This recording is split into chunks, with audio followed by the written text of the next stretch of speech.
విజయవాడ మొగల్రాజపురంలోని కనకదుర్గమ్మ భక్తుల సౌకర్యార్థం టీడీపీ నేతలు వంటకనిచ్చారు. ఎండల తీవ్రతను దృష్టిలో ఉంచుకుని దర్శనానికి వచ్చే భక్తులకు చల్లని త్రాగునీరు అందించేందుకు వాటర్ కూలింగ్ రిఫ్రిజిరేటర్లను ఏర్పాటు చేశారు.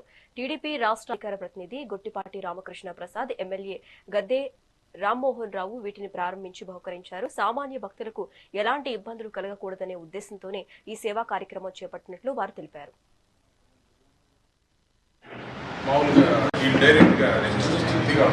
నియోజకవర్గ శాసనసభ్యులు గద్దె రామ్మోహన్ రావు గారికి అట్లాగే ఆనం రామనారాయణ రెడ్డి గారితో కూడా దాన్ని ఏమైందో ఒకసారి పరిశీలన చేసిన తర్వాత మరి అప్పటి నుంచి కూడా మేము కలిసి ఉన్నటువంటి కార్యక్రమాలు ఎక్కువ పాల్గొంటున్నాం. ఈ గుడికి ఇవ్వటం అందరం కూడా అభినందించాల్సినటువంటి విషయం. ఒక శాసనసభ్యులు వారు సేవ అంటే మనం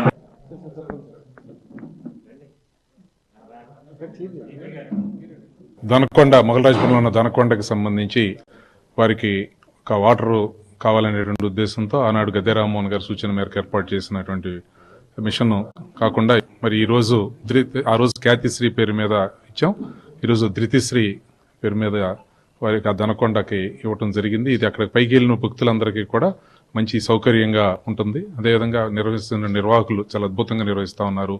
అలాగే ఈ కార్యక్రమంలో పాల్పంచుకున్నటువంటి గౌరవ శాసనసభ్యులు రామ్మోహన్ గారికి, అలాగే గద్దె ప్రసాద్ గారికి, మమ్మని ప్రసాద్ గారికి, ఇతర పెద్దలందరికీ కూడా నా హృదయపూర్వక నమస్కారాలు తెలియజేస్తూ మరి ఇది ఎవరికైనా సరే ఉపయోగపడేటువంటి కార్యక్రమాలు చేయటం అనేది ఇటువంటి పెద్దల యొక్క సూచనల మేరకు ఆదర్శవంతంగా చేయడం జరుగుతా ఉంది.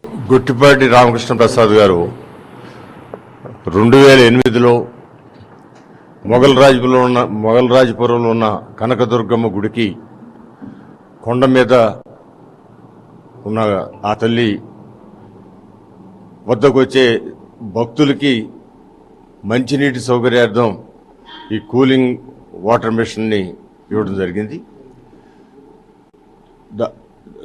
అది 15 సంవత్సరాలు అయిన తర్వాత అది కొంచెం శిథిలావస్థకు వచ్చిన తర్వాత మరలా కూడా వారి మనవరాల పేరు మీద, ధృతిశ్రీ పేరు మీద మళ్ళీ అదే మిషన్ ఇంకా మరింత మెరుగైన మిషన్ని ఇవ్వటం జరుగుతోంది. మంచినీళ్ళు అదే చాలా అవసరం. కొండ మీద ఎంతో సుదీర్ఘ ప్రాంతం కొండ ఎక్కి అలిసిపోయిన భక్తులకి మంచినీరు ఇవ్వాలని సదుద్దేశంతో ఆ గుడి కమిటీ వారు అడిగిన మీద రామకృష్ణ ప్రసాద్ సుమారు 30,000 రూపాయల విలువ కలిగిన ఈ మంచినీటి సౌకర్యాన్ని కల్పించడం జరిగింది. వారికి మనస్ఫూర్తిగా ఆ దేవత ఆశీస్సులు చల్లగా ఉండాలని చెప్పి, అదేవిధంగా చిరంజీవి